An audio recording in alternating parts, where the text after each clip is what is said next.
2 Kings chapter 9. Yes. 2 Kings. Yeah, the title of the sermon today is Shoot to Kill. Oh, it's hard now! Step back! There's a lot of ways to think about shooting. I like the way Mark says that he yelled step back. When Max was going off earlier today, he was shooting from deep and he was hitting. Fire at will. Yeah. Fire at will. In 2 Kings chapter 9, starting in verse 11, well, just to kind of catch you guys up here, this is a time of turmoil in Israel at this point in history. So Israel has an evil king named Joram. And Joram, not a good guy. Joram isn't, being like ruthless to the Israelites, but he's worshiping pagan gods. He's idolatrous. He's in all kinds of sin. And meanwhile, there's also these other guys out there, the house of Ahab and Jezebel. And they are ruthless to the Israelites. They've killed many prophets. And at this point in time, God has had enough. And it's time to call someone to lead the people. In 2 Kings chapter 9, starting in verse 11, the Bible reads, When Jehu went out to his fellow officers, one of them asked him, Is everything all right? Why did this maniac come to you? You know the man and the sort of things he says, Jehu replied. He's talking about the prophet that came to him. That's not true, they said. Tell us. Jehu said, Here's what he told me. This is what the Lord says. I anoint you king over Israel. They quickly took their cloaks and spread them under him on the bare steps. Then they blew the trumpet and shouted, Jehu is king. Point number 1, know your worth, king. Or for the sisters, know your worth, queen. Please turn your Bibles to 1 Peter chapter 2. See, what's really cool here is leading up to these events, there's not a whole lot to go on about Jehu. Jehu is just sort of just a guy. A little later on as we read about what Jehu does, we're going to find out some things he's known for.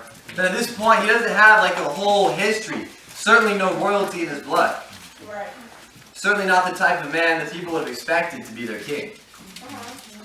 But in 1 Peter chapter 2, starting in verse 9, the Bible reads, But you are a chosen people, a royal priesthood, a holy nation, God's special possession, that you may declare the praises of him who called you out of darkness into his wonderful light. Once you were not a people, but now you are the people of God. Once you had not received mercy, but now you have received mercy.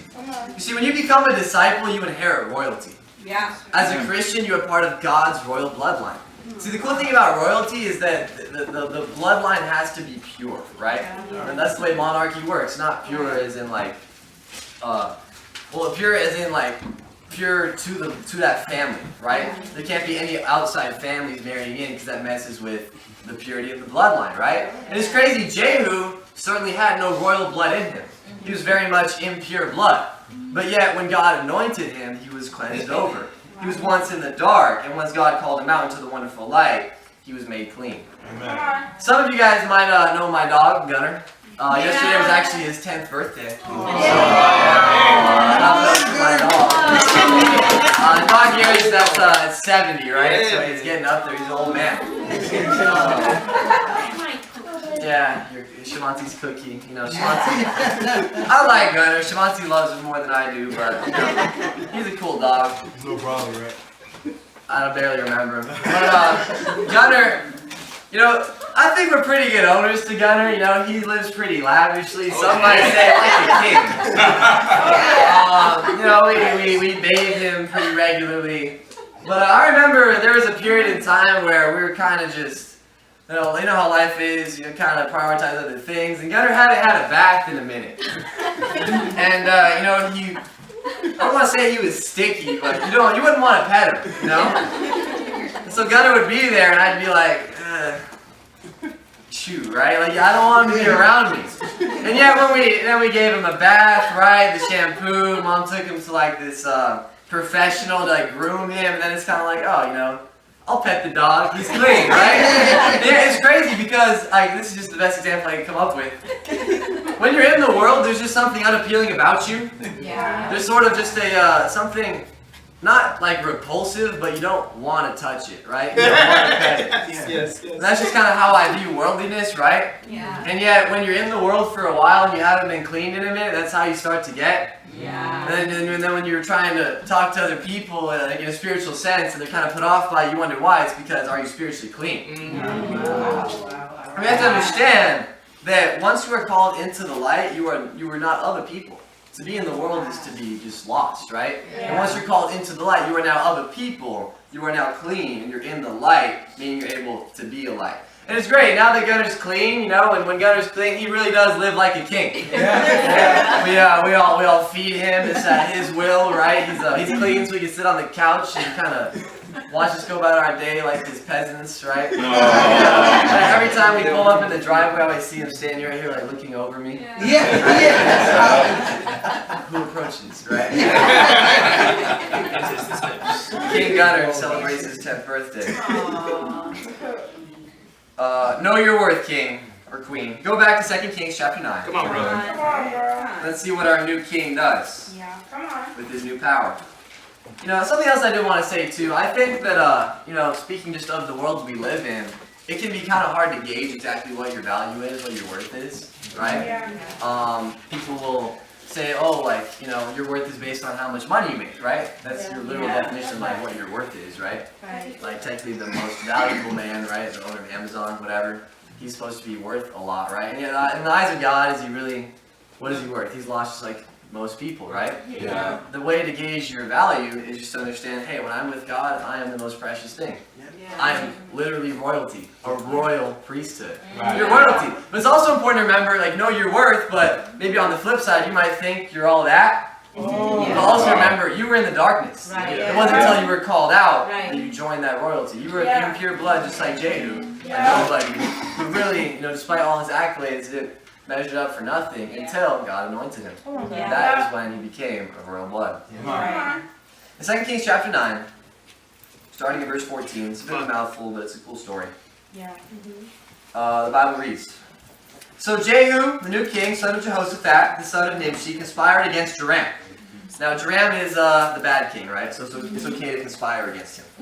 It says, Now Joram and all Israel had been defending Ramoth Gilead against Hazael, the king of Aram. But King Joram had returned to Jezreel to recover from the wounds the Arameans had inflicted on him in the battle of Hazael, king of Aram. So, right, all these similar names, right? So Joram was hurt by Aram. And so now Joram is back at home, just chilling, right? Because he needs to get better. Jehu said, If you desire to make me king, don't let anyone slip out of the city, and go tell the news in Jezreel. Then he got into his chariot and rode to Jezreel, because Joram was resting there, and Ahaziah, king of Judah, had gone down to see him. When the lookout standing on the tower in Jezreel saw Jehu's troops approaching, he called out, I see some troops coming. Get a horseman, Joram ordered. Send him to meet them and ask, Do you come in peace? The horseman rode off to meet Jehu and said, This is what the king says, do you come in peace? What do you have to do with peace? Jehu replied. Fall in behind me. The lookout reported, Hey, the messenger has reached them, but he isn't coming back. So the king sent out a second horseman. When he came, he said, This is what the king says, do you come in peace? Jehu replied, What do you have to do with peace? Fall in behind me. The lookout reported, He has reached them, but he isn't coming back either. The driving is like that of Jehu, son of Nimshi. He drives like a maniac. In the 1984 version, it says like a madman. Point number 2, drive like a madman. I consider myself a pretty good driver. Actually, the other day, Tifa complimented my driving. She thinks I'm a good driver, so she might be the only one in the room, but she thinks I'm a good driver. I remember when Neray was first baptized, maybe like a week or 2 into her discipleship. I was driving the Durango SUV out here into the city for like a devotional, and Neray was in the back, and I'm like talking about, I think I'm a pretty good driver, right? Like taking the turns. I like to play a game with myself when I use the GPS. The time that it says that we're supposed to reach there, I always try to beat that time. I was just to get there. I drive safely, right? I'm never hitting or anything. I'm good, right? But it's just like something I do, like, I didn't beat the time, right? I did, right? And I play games with everything I do, pretty much. But like, when I was talking about like, hey, I'm a good driver, and Neray's like, hey, I'm getting like whiplash back here.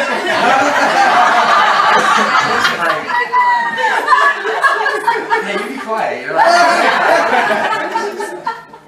for the rest of that ride, we did a good time. I slowed down a little bit. I was easier on the turns.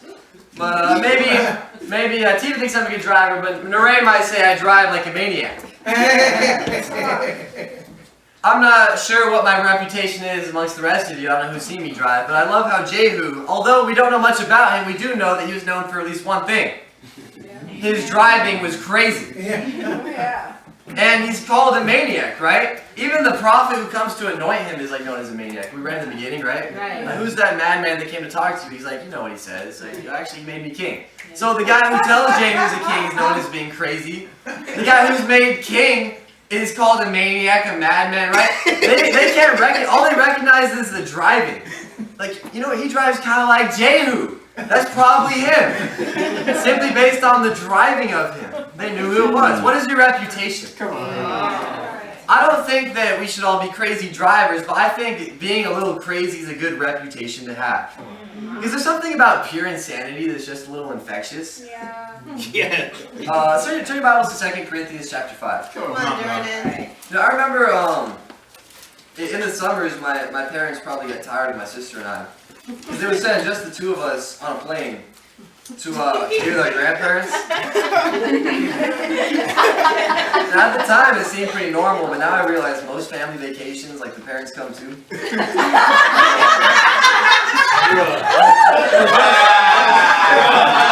just my sister and I. Oh my gosh. I love it. You guys had fun, you know, but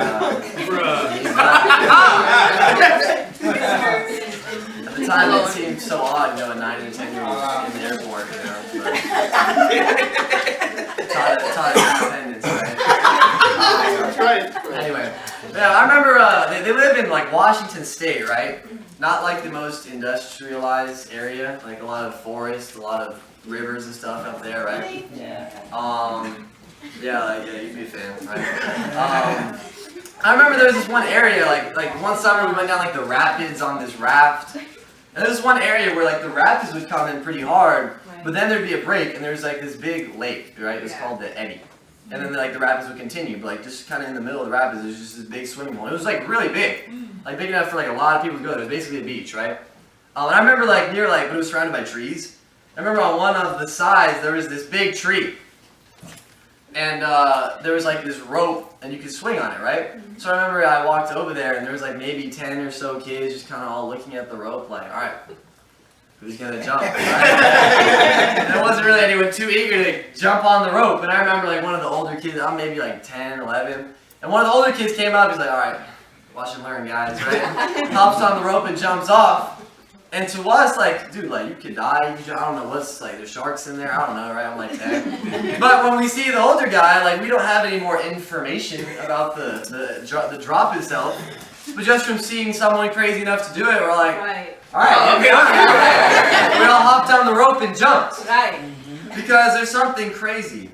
There's something about craziness that makes you want to follow it. Yeah, man. And yet, I love that Jesus is crazy, yet he has a reason and a method to his madness. In 2 Corinthians chapter 5, starting in verse 13, the Bible reads, "If we are out of our mind, as some say, it is for God.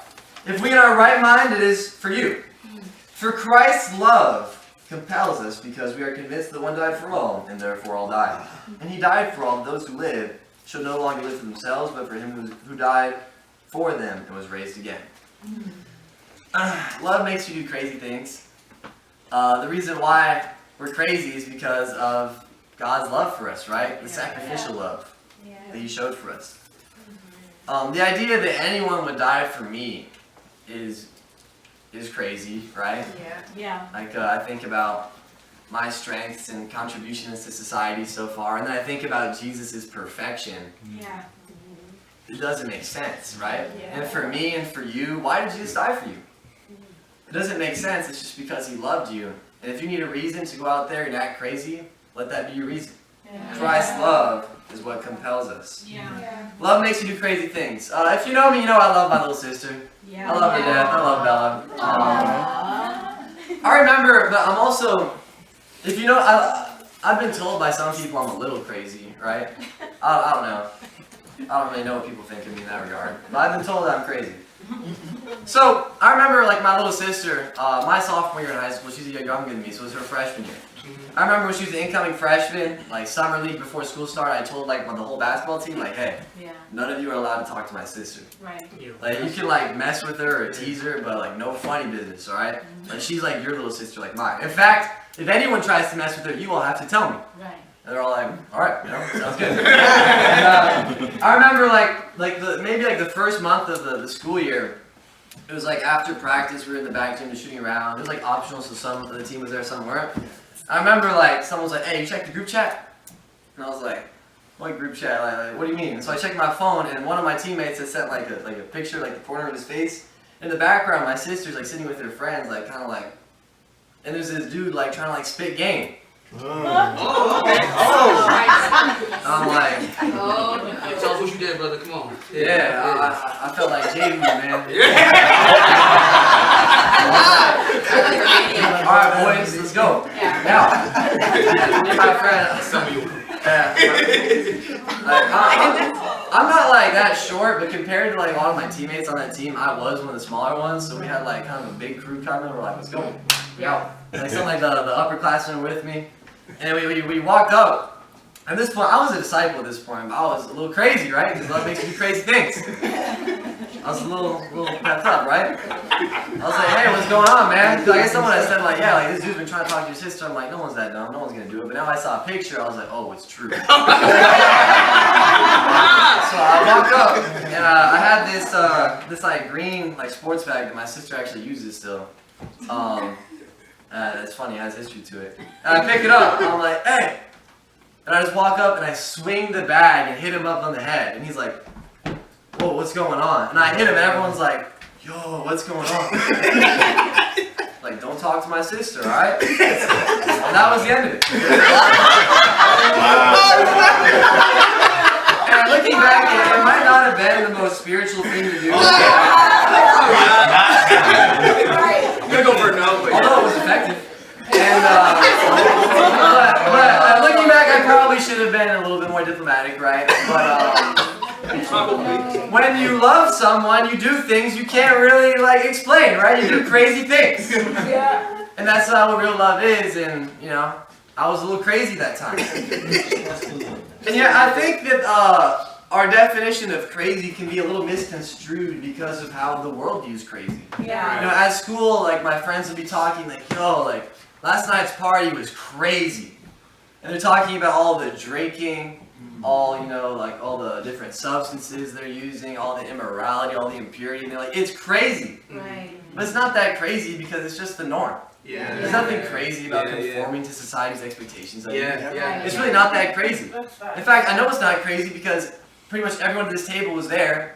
Like, being crazy is being unique or different in some way. Yeah. And if you're all doing it, it's not crazy, it's just lame. That's just Yeah. what you guys are all doing, right? What's really crazy is to not do those things, actually. Amen. Because the percentage is a lot smaller. Yeah. And what's really crazy is to not only not do those things, but be confrontational about it and stand up for what you believe in. That's right. And if you want to get, like, psycho, you want to do that, you want to go psycho mode, right? You don't just stand up, but you call others to join you. Yeah. And you call others and explain to them why they need to join you. I love Jehu, man. Yeah.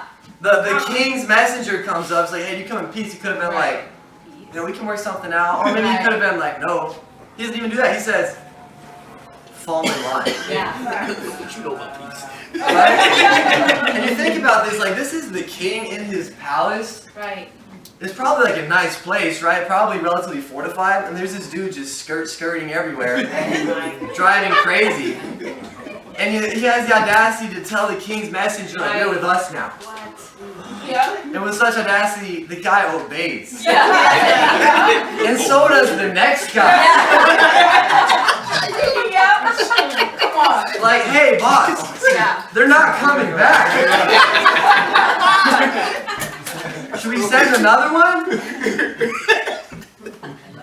What's really crazy and what's really maniacal is to call others to follow you. Right. Jehu wasn't timid. Jehu wasn't shy. Jehu had confidence in his God and in the army behind him. Yeah. Who is your army? Who is your God today? Right. If you consider yourself a sold out disciple, well, your army is your brothers and sisters in this room. Yeah. It's important to have confidence in them. Yeah. Yeah. Jehu was a little around you guys. If you feel alone, pick someone, anyone, and just make them your mate, right? Find someone to have your back. You guys ever seen Napoleon Dynamite? Yeah. Yes. Buddy system. No more flying solo.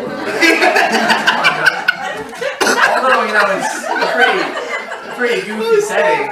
It's a pretty spiritual concept, right? Yeah. Jesus said go 2 by 2. Yeah. Right? Rex got it from Jesus, right? Yeah. You sure did. Find someone, make him your buddy, and have confidence that there's someone out there that has your back. Come on, Jay. Have confidence in God and the power that He can bring. Go back to 2 Kings chapter 9. Come on, bro. Swann. Let's go, Jordy. Come on, snap. And we'll finish up our story here with King Jehu. Point number 3. How can there be peace? Yeah. In 2 Kings chapter 9, starting verse 21, the Bible reads. Now this is the response to it, right? So Joram has sent 2 messengers. They're not coming back. They don't know for sure who's pulling up, but they know he drives crazy, so it's probably Jehu. Hitch up my chariot, Joram ordered. And when it was hitched up, Joram, king of Israel, and Ahaziah, king of Judah, rode out, each in his own chariot to meet Jehu. They met him at the plot of ground that had belonged to Naboth the Jezreelite. When Joram saw Jehu, he asked, "Have you come in peace, Jehu?" "How can there be peace?" Jehu replied, "as long as all the idolatry and witchcraft of your mother Jezebel abounds." Yes. Joram turned and fled, calling out to Ahaziah, "Treachery, Ahaziah!" Then Jehu drew his bow and shot Joram between the shoulders. The arrow pierced his heart, and he slumped down in his chariot. Jehu went on to pursue the king of Judah, and he later approached Jezebel and confronted her. And that's a crazy story in itself, right? Yeah. Like Jezebel is like the really the mastermind behind all this evil. Yeah, man. And he goes up to her palace, and Jezebel comes up from her window. Yeah. It says like you're the one who murdered the king. Right. And then Jehu commands Jezebel's guards to throw Jezebel from the tower. Yes. Yeah. Gangsta, bro. Absolutely no sentimentality, right? Gosh. Yeah. And yet here what's revealed to us is Yeah. Jehu's motivation for it all. Right. Yeah. How can there be peace with Yeah. sin in my camp? Right. Come on. I believe that we need to be indignant about the sin in the lives of the people around us, Right. but be indignant about the sin in our own lives as Yeah. well. Those who have seen me, you might think I got it all. No, I'm kidding. Those of you who really know me know that I am very, very, very, very far from perfect. Yeah. I'm very prideful. I'm selfish. I'm immature. I'm impatient. You guys could probably help me out with this. There's so many things. There's so many things I don't know how to do. So many things I, in my laziness, don't want to do. And really, I'm just covered head to toe in weaknesses and flaws. Come on, bro. And in my weaknesses and in my flaws, I'm so susceptible to sin. I'm so far from Jesus. Jesus was perfect and he didn't sin. And I sin probably every single day. Yeah. Like a new way every day too, right? Right. At the moment I think I have the sin down, it's just something else in my life. Another exposed area Yeah. Right. that God shows me. And so with all this sin abound and so many cracks in my armor and all these ways that I'm susceptible to falling down, how can there be peace? How can I rest and be at peace? How can I sacrifice time of prayer for my sleep when I know I'm so susceptible to sin? When the sin is out my door, how can I relax and be comfortable as opposed to read my Bible? Right. The day you're able to be at peace and the day you're able to rest is when you're done sinning. Right. And the day you're done sinning will probably be the day you die. Yeah. I was gonna say And that. so the day you die is when you'll have rest, right? Yeah. God be the glory. I remember when I was like in kindergarten, I was at the Boys and Girls Club, and there was like this 7th grader that was like the TA, right? And he was like kind of mean, but like he's older than us, right? He was kind of a bully. But I remember we were playing freeze tag, and there was a kid that was like, "Hey, when is the game over?" He's like, "When you die, the game's over." You know what I mean? Like, he's just being pursued, right, by this older kid. And yet, the game of life, life goes on. Well, life is fair to everyone, and that everyone is subjected to 24 hours a day, right? Life is the same for everyone until the day it's over, until the day it's taken from you. And that is the day that you no longer have to worry about sin, and you can be at peace. Yeah. Yeah. I like basketball, so I always loved I remember when I was young spiritually, I still am, but when I was even younger spiritually, I would just struggle being a disciple in high school, right? And I would just kind of just take hits and come cry to my discipler, it's hard. And he'd be like, man, the problem is, he tried to explain it to me, I just couldn't get it. And he put it in terms look, think about basketball, right? You like to shoot, right? Think about the best defensive basketball team. If you're a super good basketball team, imagine if a team was able to hold the other team to 2 points. If the other team only scored 2 points, that'd be amazing, right? Just off a lucky shot, hey, they finally made one, right? But if your team has 0, you still lose, right? Defense is important, obviously. You have to guard your heart, right? You have that shield of faith. And yet, the Bible is a sword. It's made for the offensive. If you don't fight back, you lose. Yeah. Eventually, you die. Yeah. When Joram was afraid, he ran. And Jehu could have been good, we're safe, they're running. But what did he do? He pulled his bow and he shot to kill. Yeah. He was ready to kill the sin of the camp. He was ready to kill the sin that was infecting his people. Yeah. And he did it unapologetically. Yeah. Yep. I think it's important to understand, look, how can there be peace with all this sin around? How can you say the fight is over if there are still lost souls? Right. Yeah. When the day ends, your fight is over for the day, but the next day, it begins again. Yeah. Study the Bible with people with full intention to kill the sin in their life. I think with me, a lot of times when I'm trying to spread the message, talk to people about my faith, I can fall into the trap of being hey, how can I relate to this person, Yeah. Maybe I can find an angle to help this person, be interested in the Bible. And yet, Jehu wasn't all that interested in whether or not Joram was interested in what he had to say. He knew what he was going to do. And he also wasn't that interested in whether or not his army agreed with him. Yeah. He knew that there was sin there, and that it was entangling the nation, and he knew what he had to do. Come on. Let the power of the gospel speak for itself when you Yeah, talk to come people. on. Yeah. Let people be convicted by what the Bible has to say. Yeah. Because if you show sentimentality, it will bring you down in the long run. Yeah. Right. Turn your Bibles to 2 Kings chapter 10. Come on, bro.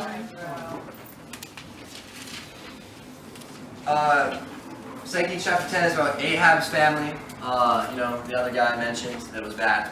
And Jehu takes care of them. In verse 16 it says, Jehu's talking to someone else, and he says, "Come with me and see my zeal for the Lord."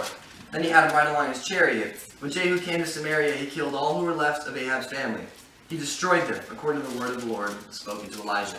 So Jehu's still on a roll, right? He's doing everything for God. And towards the end of his life, in verse 30 of chapter 10, the Bible says that the Lord said to Jehu, "Because you have done well in accomplishing what was right in my eyes, and have done to the house of Ahab all I had in mind to do, your descendants will sit on the throne of Israel to the 4th generation." Yet Jehu was not careful to keep the law of the Lord, the God of Israel, with all of his heart. He did not turn away from the sins of Jeroboam, which he had caused Israel to commit. In those days, the Lord began to reduce the size of Israel. Hazael overpowered the Israelites throughout their territory. So this is it's the unexpected ending, and yet here you find that when you don't kill off the sin, Yeah. all of it, Yeah. when you allow sentimentality to exist towards certain people, certain situations, it comes to bring you down and it becomes your ruin. In verse 16 he said, "Come with me and see my zeal." And yet by the end of his life, he had lost that zeal. And it's as if all his accomplishments didn't happen. Because really what he was doing, he was expanding the territory for the Israelites, right? He was freeing them of their oppression, expanding their land. And yet God just snapped his fingers and it was all reduced back to how it was before. Because Jehu was not careful to keep the law of the Lord. But most importantly, he stopped doing it with all of his heart. Right. Yeah. It was crazy is that, yes, God used Jehu to accomplish all these things, but God never needed Jehu, right? The same way he snapped his fingers and the sizes were reduced, he could have snapped his fingers and the sizes would have expanded again. God doesn't need us and our accomplishments, but on the flip side, God doesn't care about our failures either. All God cares about is the heart behind it. Right. I thought Max hit it on the head in his contribution. We said God doesn't care if you give. He's already rich, right? Yeah. Like the gold that distinguishes the value of the money and economy, right? Those are just minerals, like created things that God made, right? Yeah. God does not need our money. He cares about the heart. Yeah. God doesn't care about your accomplishments nor your failures. Right. He cares about your heart when it's all over. Right. Yeah. Because anything that you can accomplish, He certainly can as well. And any of your failures can certainly be forgiven. It's the heart that's behind it. So how can we avoid losing our heart and losing our zeal for God? Well, the same way that we avoid losing that is the same way that we first gain it. Yeah. The way we gain our zeal and our heart for God is by one, to know your worth. To understand that, know your worth, king, queen, right? Yeah. You are royalty. Yeah. God has chosen you out of the darkness into His wonderful light to Right. do things that only you can do through God. Yeah. Your value comes from being in God's bloodline, being Right. cleansed by Jesus' blood. That's what makes you royalty. Yeah. By driving like a maniac, right? Not literally driving, but by being crazy in the sense of what real craziness is standing up against the status quo. Right. Being crazy is standing up for what's right and calling others to join you. And by 3, to not rest, but to keep on running to God. Because don't rest here. While you're on earth, we're shooting to kill all the sin around us. Right. So that eventually we can rest one day when we're all in heaven. Thank you. Come on, bro.